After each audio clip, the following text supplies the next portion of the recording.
see myself on here, I'll do it.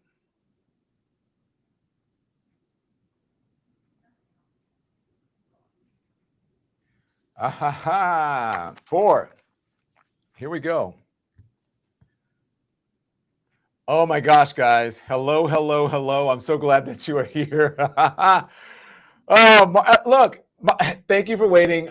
Our internet and power embarrassed us in front of company.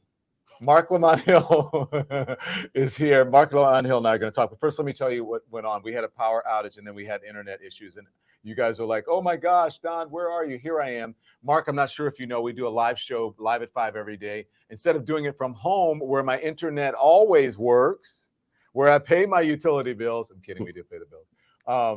The internet always works. So this is our first time doing this at the office. I wanted to make sure that I got Marc Lamont Hill because it's the first time I'm having a guest for the live show. And what do you know? Murphy's Law.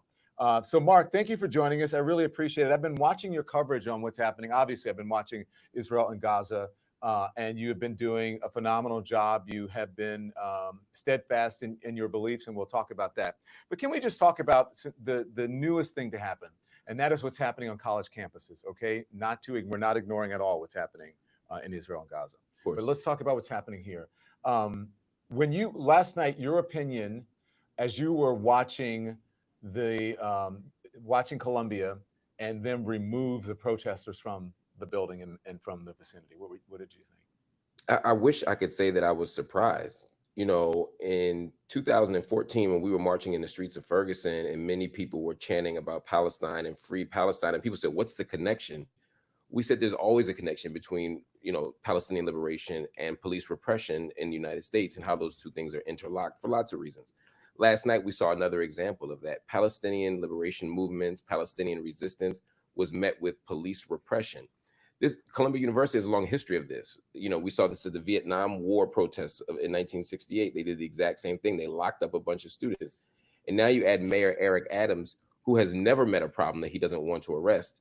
You know, you end up with an outcome like this, where instead of meeting student demands, instead of having dialogue, you end up with a bunch of students attacked. I was talking to students live from the building as they were talking about cranes being lifted to pull them out, students being knocked unconscious and dragged. I mean, the whole scene was ugly, but it was also so unnecessary. Why do you think it was unnecessary? Because there are, as you know, we saw the images of, and we'll talk about the tweet because I have a tweet. It's very controversial and people are discussing it. But I want to clarify exactly what I meant. But why do you think it was unnecessary when the students went into a building, broke into a building, and wouldn't leave? Why do you think it was unnecessary? You know, I think the language and the framing of it is important. They did break into a building in the technical sense, and they wouldn't leave, of course. But when I think about the civil rights tradition, which you alluded to in your tweet, that's also what they were doing. A sit-in is taking over space and not leaving. You know, not a bus, but sitting on the Edmund Pettus Bridge is civil disobedience, and it's actually illegal. It's loitering. It's all kinds of. There are multiple charges you could receive for that. So, in the civil rights tradition, breaking the law, what John Lewis called good trouble, is what we're supposed to be doing. So, I don't vilify the students for that. The question, though, that I think is important, and I think a lot of people are raising it, including you, is was it safe? And to me, when the police show up, they made the situation less safe. They escalated rather than de-escalated the situation. Those students staying in the building demanding justice, I think, is one thing. But when the police start dragging people, when people are getting knocked unconscious, when people are saying they can't breathe, all this stuff, it becomes an ugly scene. Yeah.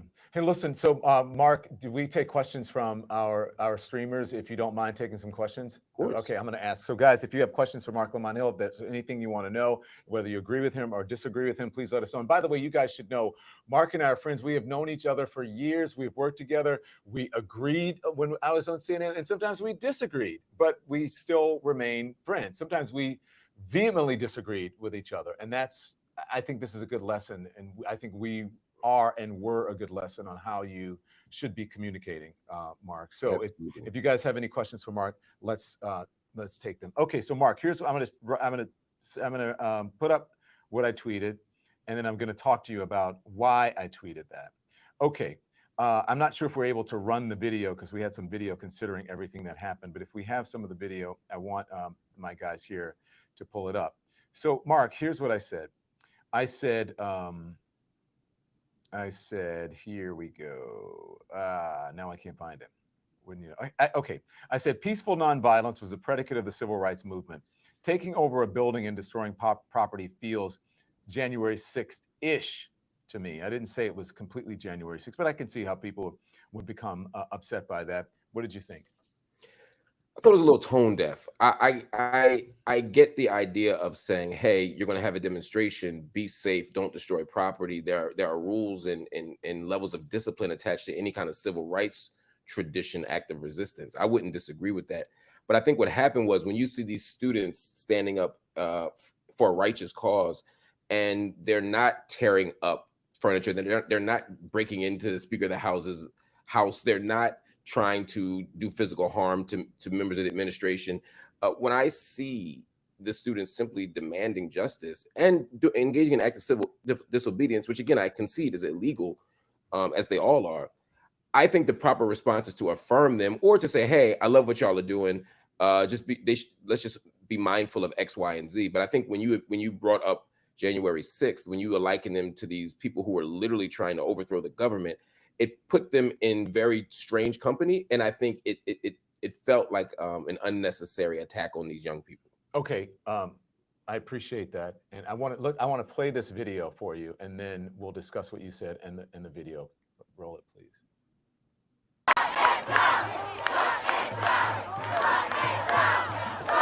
I believe that we will win. I believe that we will win. I believe that we will win.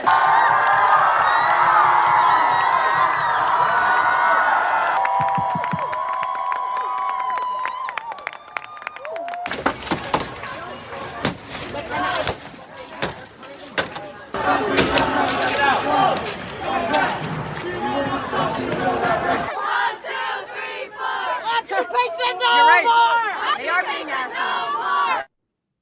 Okay, that's some of it. And you saw the breaking of the windows and whatever. And there's other video. And yeah, listen, we know that protests, you can't control everyone with protest, and those things happen, right? So I have to say, Mark, another one of our friends who you know, I won't say his name, he wears dreads and he's in sports. I think you know who I'm talking about. And here is what he said about that. He sent me, he agrees with you. He said, Don, I must say I disagree with equating passionate, naive, misguided, stupid college students with a byproduct of a planned, coordinated attempt to overthrow the transfer of power. I get they're both chaotic, but for me, that chaos doesn't come from the same place. I don't disagree with that. And then I said, I don't disagree with that. I say destruction of property is destruction of property, no matter how people try to rationalize it. When you destroy property and you break into a building and you hold people hostage, which they did for a moment, I'm not sure if that they qualify that right as hostages, that some of the workers couldn't get out. I said, when you do that, you lose the moral high ground, just as folks say Israel lost the moral high ground because they feel it's a disproportionate response. There should not be a double standard. What do you say to that? Hold on one second. I said we can hold two thoughts. We can support the students' right to protest, and we can also disagree with the destruction of property. Yeah, we could absolutely hold two thoughts, but again, I don't believe that all destruction of property is the same thing. Breaking that glass, just as an example, is not the same thing as breaking into a member of Congress's office. A staff member who for 2 or 3 minutes can't get out of the building is not the same as someone attempting to tie up a member of Congress and leave them inside. Agreed. Right? There are demonstrations, there's destruction of property. For example, I wouldn't compare someone. Let me not use that example. I don't want to take an extreme example because it'll become a distraction. But what I'm saying is you could take multiple instances of something, and you have to dig underneath the surface to understand the intent. Otherwise, they will all start to look the same. And those people who tried to overthrow the government on January 6th are very different than those students, not just in terms of their intent, but I would argue the actual tactics, the action. If left to their own devices, the people on January 6th would have killed people. They would have killed, more people would have died in that building if we had not resisted them. Those Columbia students weren't trying to kill anybody. They weren't trying to take over the university. So I don't even think in terms of the actual practical analysis that they're the same thing. Okay, let me read some of the comments and then hopefully there's a question in there for you. So Marty says, breaking the windows remind me of January 6th. You don't like music says, what about destroying a whole society? And let's see. Fire Ice says, I do not agree with the students and taking over the building, and I wish they sat down on the ground and signs that read pro-life and anti-war. What could they have done better? Should they go to Washington? That's a real question. Should they be protesting in Washington? Do you think it would be more effective if they protested in Washington instead of at their universities? No, because part of what they're protesting is the university's investments in Israel. Part of what they're protesting is the university being complicit in the oppression of Palestinian people through their funding. And so I think being in Washington is effective, but I don't think it's the only front where it should be. And I think particularly when we talk about college students, I have a kid in college. I want her to protest on campus. I'm not sending her all the way down to DC. I can't afford that. I can't even afford strong internet. You know what I'm saying? Like we're going to do this right here on this campus. Mark, a couple more. Cindy Terry says, it is a mini 1-6 breaking windows out and destroying public property. Donna says that was an outside agitator. We're going to talk about that. Pac-Man 20. Okay, we'll talk about that, but just real quickly. Pac-Man 28 says, if Mark wants peace, will he call for Hamas to accept the ceasefire? I know that's two different things, right? But they are protesting because of what's happening there. So yeah, I think everyone is demanding a ceasefire. I absolutely support a ceasefire. Hamas has said that they will support a ceasefire. They've been asking for a ceasefire. It's Israel, not Hamas, that won't honor a ceasefire. I mean, Netanyahu said 2 days ago that even if, or yesterday also, even if there is a ceasefire, it won't stop the invasion, a ground invasion of Rafah. So it's Israel that's saying it won't abide by a ceasefire. But I'm not doing whataboutism. I'm saying unequivocally, yes, I think that all sides should engage in a ceasefire. I think the Israeli hostages should be returned. I think all warfare should stop from the Israeli side as well. I am very clear about this. I want peace, but we have to remember justice is always the precondition of peace. Asking Palestinians to be peaceful while they remain victims of genocide and apartheid, I think, is unreasonable. Okay, so the Taste says there's always a couple of idiots in protests. There was no need to destroy property. Carol White says, I don't think the students ever intended to do that. Rose says, I don't think they should be breaking private property. Suzanne Wallach says, yes, Don, your tweet was tone deaf, like Columbia complaining the students' encampment killed their nice lawn. Okay, I get that. Vicky Z says, that was not peaceful. This is a question that I have for you about outside agitators, etc. There is a chance that there are outside agitators embedded with students, says Patricia M. Suarez. Just think of the tents. They are all the same across the country. Who is funding those tents? Are people funding this? And what about the outside agitators? I know at Columbia, outside forces were not funding the tents. I can tell you that I have firsthand knowledge and was directly communicating with the students there. I spent time at the Columbia University encampment a week ago, and they were all students. Now, once I leave the campus and I go around the corner still, or I should say, once I leave the lawn, but I'm still on the campus, there are outsiders who are protesting. There are people with signs. There are people shouting things. And part of what the media did was conflate the people on Columbia campus from the actual student community. We saw this at Northeastern University as well, where there was a peaceful protest with students and faculty. Someone screams, kill the Jews, kill all Jews. The person who screamed it out was berated by the students and faculty who said, this is anti-Semitism, knock it off. They shouted the person down.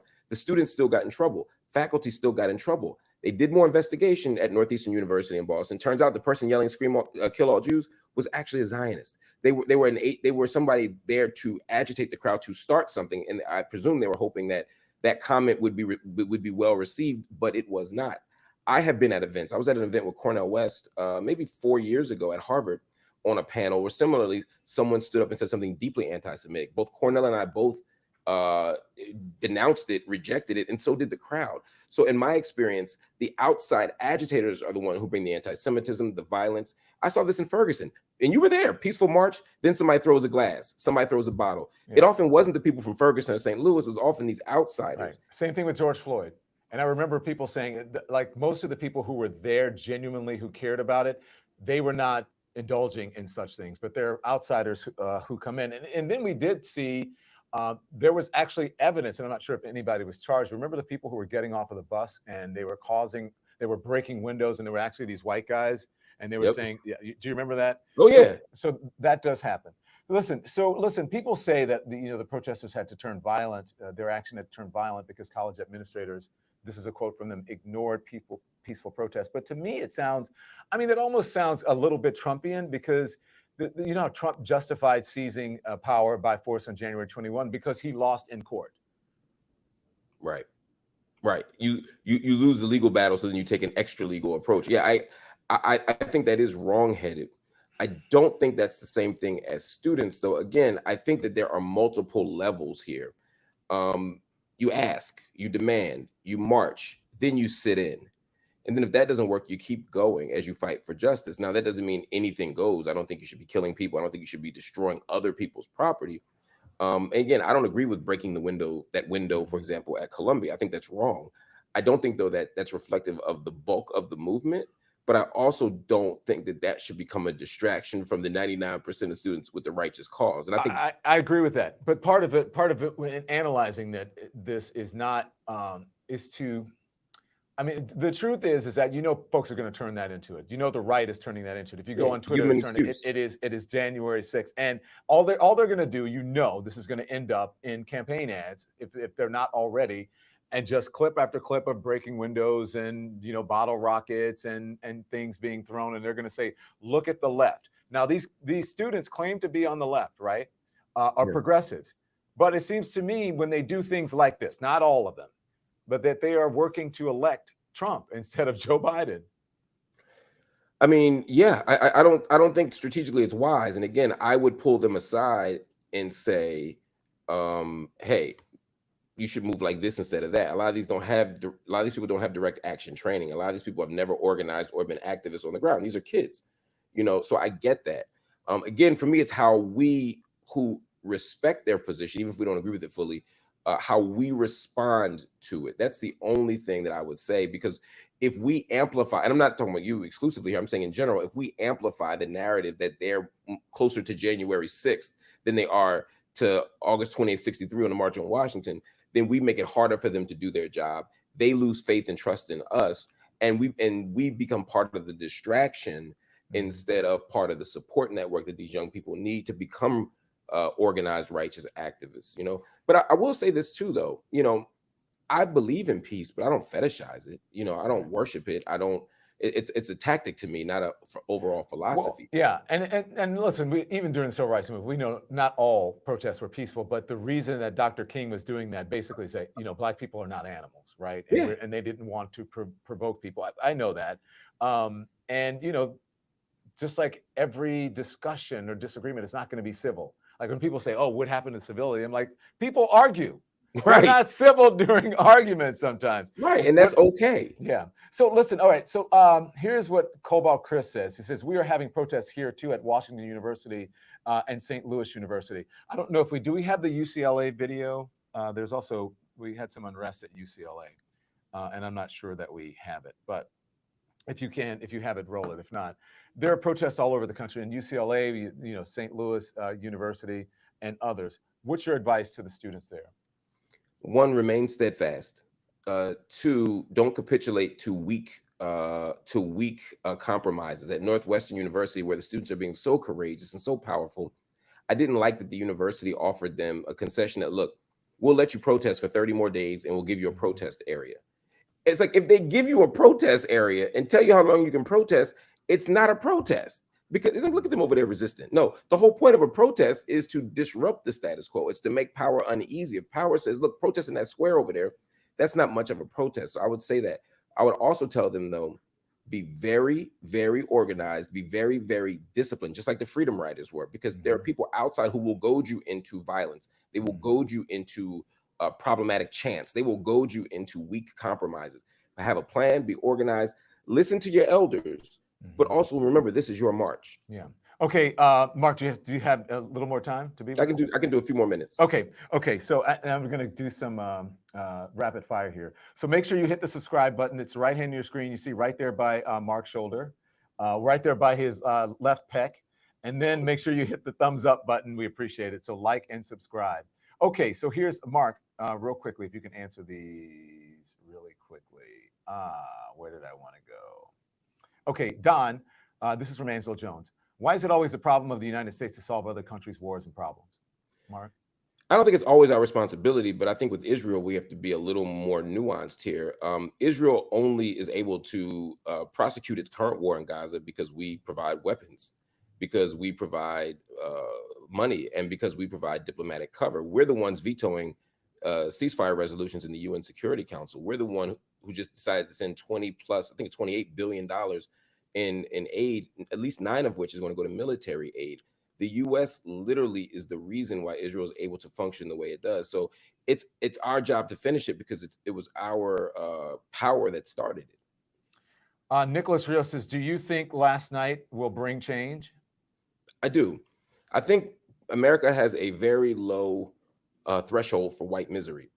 When John F. Kennedy walks through Harlem in 1960 holding up a black baby, it was dismissed as a campaign stunt. He's trying to make Adam Clayton Powell happy. He's just trying to get white liberal sympathetic tears, right? It wasn't seen as much. When Bobby Kennedy walks through Appalachia a few years later, he's in West Virginia holding up a white baby whose belly is bloated, snot's coming down his face, he's crying. We begin our war on poverty. People don't like white people suffering. The World Central Kitchen, 7 people died, and people said, oh my God, they're killing civilians over there in Gaza. They've been killing civilians over in Gaza.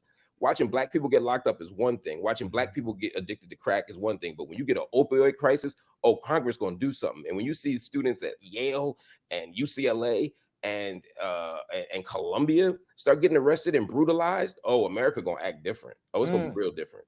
Carol White, I don't get it. Why does the U.S. send Israel so much money? Like, what's that about? You know, that's a very long, complicated answer that I teach courses on. But I would say the short answer right now is that it's in the U.S.'s best interest. The U.S. likes having an ally in the Middle East. It likes having a strategic outpost in the Middle East. And it's all countries do this. They all like to have allies and homies around the country, around the world. And the U.S. has decided to have a very long bromance with Israel that really begins during the Kennedy administration. Yeah. Marcy, aka Leopard Lady, says, what's Mark's last name? It is Lamont Hill. And you can watch Mark on Upfront on Al Jazeera, also Night School on YouTube. So make sure you go to Night School on YouTube and like and subscribe there. Mark, I know you have to go, so I will give you the last word here. What do you have to say? I appreciate you coming on and talking about these things. So, and we'd hope to have you come back. What's your final message? My final thought is, you know, I send, again, encouragement, love, and peace to everybody, but specifically to these students in the United States right now who are marching and protesting. Y'all are carrying on a great and beautiful tradition. But as we debate these students, we must also not lose sight of the fact that more than nearly 35,000 people have been killed in Gaza. More than 77,000 have been wounded. 1.7 million are displaced, unhoused. Every university has been destroyed. We could go on and on and on. Let's not lose sight of the fact that there's a genocide going on in Gaza and that it's our duty to stop it. It's our duty to do our part. It's our duty to speak the truth. Mark, I appreciate that. I lied. There's one more quick thing. I have to ask you about what we used to do on CNN. So, Mark, we have a president who is in downtown Manhattan facing one of 4 court cases that he may have to get to before the election. This may be the only one. Also in front of the Supreme Court. As you've been watching this, can you believe do you know what is? I can't believe this. When we were covering Trump back in 15, 16, 17, I never would have thought that he would have, you know, people talk about a black president. This man has more charges than any. Donald Trump defies every black stereotype. He got like 15 kids, 18 baby mamas. He got cases. He got, you know, like he does everything that stereotypically get attributed to black people. He has shocked me at every turn, from becoming president to damn near overthrowing the government to now catching all these cases. I would not have seen this coming, but maybe I should have. I think he's going to beat the New York case. I think he's going to be found guilty on other things. And sadly, I think it's only going to make him more of a folk hero. He's going to be like Tupac to these MAGA cats. And you think he's going to go to Cheesecake Factory to celebrate? Yo, that is still the greatest clip in internet. It's definitely cable news internet history, man. Like we couldn't have written that any better, yo. It isn't a day that goes by that somebody don't mention the Cheesecake Factory to me. That and my Omarosa moment with Simone Sanders. But listen, that was the good old days, and we'll continue to do that here. Hopefully, we'll get the band back together. For Mark, sure. We love having you. Thank you, man. You be well. You too, Appreciate bro. it. Okay. Talk to you. Okay. So that was Marc Lamont Hill. You can see Marc Lamont Hill on, I'm not sure if that thing will stay up there, but it might, on Night School on YouTube. Make sure you like and subscribe to his show. And also up front on Al Jazeera. So let's talk for a little bit. Tell me what you think about Marc Lamont Hill. Tell me what you think about what's going on. I'm so glad that we finally were able to get this back up. And I just want to hear from you guys. This threw us off a little bit. I don't know if you like me being here in my studio. By the way, this is our fancy studio. Or if you like me being at home and my dog's barking in the background and Tim on the computer or doing work or feeding the dogs or whatever it is that we're doing. So let me know what you think about what Mark said. So Terrell Dunn says, Marc Lamont Hill, thank you. A protest is not a protest when it's a news stand. Roxanne Tracy says, what about the students who keep their heads down and want to graduate? Lori Wilcox says, they gave them 5 Palestinians receive free tuition, 3 Islamic teachers to speak at the school. Okay. So anyway, you guys liked the discussion, but I want to hear more of what you had to say. And, maybe sometime we'll get someone who has a great question or someone who can tell me how many people they got up to subscribe. We will have you be on the show because we can easily dial you in at home on your computer. What was the Cheesecake Factory incident, says Mary. So Mary, the Cheesecake Factory incident was, we were having a discussion about wearing the MAGA hat and whether it was a symbol of violence to some people, or whether it would provoke violence because people sort of saw that as, it was a provocation if you were wearing a MAGA hat in a particular neighborhood in a particular space. And one of the guests on there said, I'm paraphrasing, I think it's odd or whatever, or someone, because they're wearing a Make America Great Again hat, if they go to the Cheesecake Factory and blah, blah, blah, blah, blah. And I went on, I said, Mark, I know you're itching to get in. Go look it up on the internet. He says, no, I don't want to get in. I just was wondering why the brother wanted to go to Cheesecake Factory. And it was me, him, and Angela Rye. And we all started laughing because it was just a funny moment. We weren't laughing. We were laughing with them, not at people. And also, we like Cheesecake Factory, but that was really, really funny. Okay. Let's see. Merle Ortega says, do you teach a person of people with disabilities and history of tests? Mark is gone, so I can't answer that. Do we get intelligence from Israel? Yes, we do get intelligence from Israel. Ange says, those were the good old days, CNN. Yes, they were the good old days. Thank you very much. Lori says, I like it when you're in comfort of your own home. Thank you, Lori. Someone says that you are hard to hear. I'm hard to hear? I'm wearing a microphone. You're the only one who said that. Yesterday we did have mic problems, but today we're not having. A says, Don, do more of studio. Okay. Matt Guillaume says, great show, Don. My first time on your stream. Oh, great. I'm glad you're here. So listen, if you are just tuning in and you don't know what we do every single day, unless that, I'm traveling or that there's some issue or I want to take a day off, we go live at 5 on the Don Lemon Show, and we call it Lemon Live at 5. And usually we do it Lemon Live at 5 from the living room. But today we're doing it from here because I had a guest and I wanted to make sure that everything worked out properly because there are better electronics here and systems in place to facilitate a guest. But guess what? My volume is low, Don, says Ashley Joe. So crank up my volume. So guess what? We came here to the office in the studio, and then we had a power outage, we had an internet outage, and there we go. Oh, and by the way, thank you very much for that. Who was that who said that? Cosmic Debris. Yes, we are called the Lemonheads, and it's part of the Lemon Nation. Thank you very much, Terrell Dunn, for supporting independent media. I am sharing the lives and YouTube videos. Thank you I really appreciate that.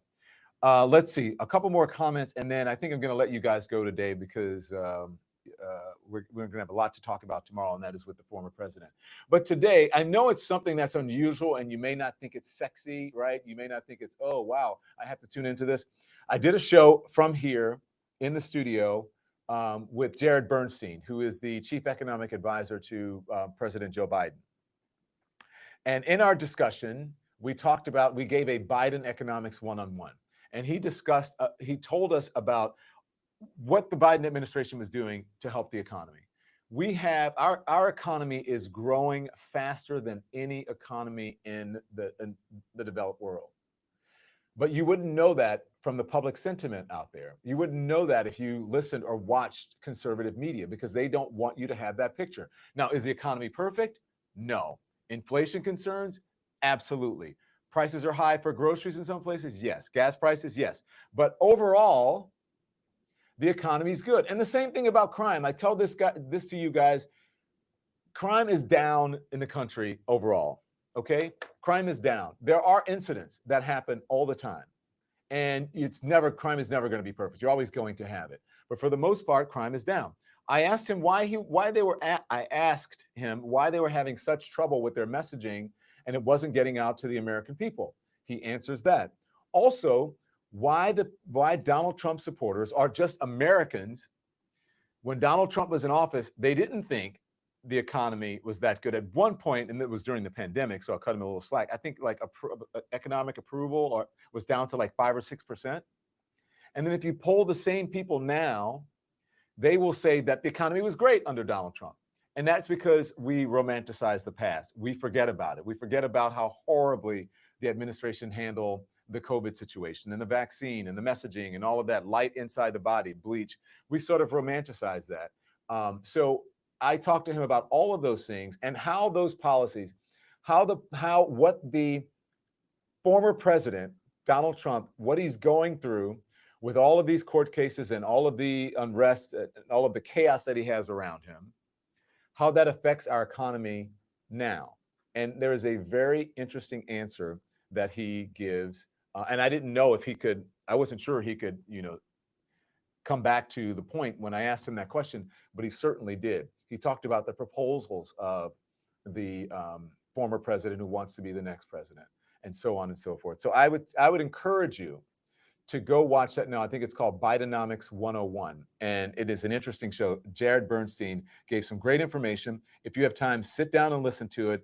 No one is being hyperbolic or yelling or screaming or accusatory or any of that. You will learn about what is happening in the current administration. So a couple more questions. So Heen says, we missed Tim and the puppies today. I know, but we have to change it up sometimes. Bo Morgan says, that's what my coworkers say continuously. Trump economy was great. BS. The Trump economy was not great. The economy is better under Joe Biden. Now, listen, I'm not being a partisan. I'm not a Democrat. I'm not a Republican. I'm independent. That is the absolute 100% truth. The economy is better under Joe Biden. The economy, quite frankly, I know you're not going to believe this because I think this is a fallacy that's out there. The economy generally in modern times better under Democratic presidents than Republican presidents. Better under Democratic presidents than Republican presidents. Now, again, if you watch Fox News, if you watch OAN, if you watch Newsmax, if you listen to any, you would not know that. You would think that Democrats are horrible when it comes to the economy. That is actually not true. Again, this is coming from someone who is not a Democrat. And I know, listen, the MAGA folks out there are going to be, oh, like, come on, Don. No, I'm not. Bob Z says gas and food prices are high because of corporate greed. Check their balance sheet. I can't say that I disagree with you. There are a whole lot of people in this economy who are making a whole lot of money when most of Americans are not doing the same thing. Jared Bernstein addresses that in the show that we have up now. He talks about billionaires and multimillionaires, how they pay a smaller percentage. Not obviously they pay more because they have more money, right? More goes into the economy. But percentage-wise, they pay about, on average, 8%. The average American pays about 13 to 16% in taxes. Is that fair? Should we be checking the bottom lines of these companies, their balance sheets? I don't disagree with that. I think people should be allowed. It's a free society. It's a free market. It's capitalism to make as much money as possible. But then if you live in this country, if you have the opportunity to live in this country, the opportunity to build wealth, to have a business, to do whatever it is, then you should want to help America succeed and become better, especially if you have a lot of money. I just look, there comes a point when you're like, okay, wow, you're taking a lot of my taxes. I understand that. Look, it happens. It's me. I feel that. But also, I am grateful that I live in America, the land of opportunity, where I have the opportunity to be a success, where I have the opportunity to make some money. And for that, I give back to the country. And say willingly sometimes. I mean, I have to. I'm like, oh, God, I have to write this check. But then at the end of the day, I'm grateful to be in this opportunity. Stacy Jackson says, how did y'all forget the pandemic suddenly and COVID's still alive? What are you talking about? It was horrible. All businesses shut down. Everything changed. What the hell are you talking about? Listen, I agree. I agree. People still romanticize the past, and they're saying that the economy was better under Donald Trump. That is simply not true. I'm sorry. Do your research. I hate to say do your own research, but you should. Make sure you hit the subscribe button. Make sure you hit the thumbs up. We really appreciate it. Pay fair share of taxes, says Katani. I agree with that. I agree with that. Wow, right. Aang says, we didn't have toilet paper. You guys forget that? You guys forget the supply chain? You guys forget, light inside the body? You forget bleach and what have you? Forget, The Taste says, this is interesting. I miss lockdown, introvert by nature. Okay, I don't miss COVID. I don't miss the illness and the people dying and all of that. I mean, obviously, people are still dying from COVID, but I mean, by the numbers that they were dying during COVID. I don't miss that. But I do. There was something about being at home with family, going back to sort of a traditional way of life where I would, see bicycles in the front yards for kids. I could walk down the street and I could smell what my neighbors were cooking. The environment was better. The sunsets were better. The ocean was, everybody was faring, the air was better because people weren't polluting it as much. There were some, don't get me wrong, all right? There were some good things about that time, not the pandemic, but there were some good things about that time, that we were spending more time with loved ones, that we were looking out for each other's safety, that we also, most of us said, I'm going to look out for my fellow man. I'm going to put on a mask. I'm going to do what these folks say, what they're advising, because I care about someone other than myself. So that was a good thing about, that time. I won't say the pandemic or being on lockdown.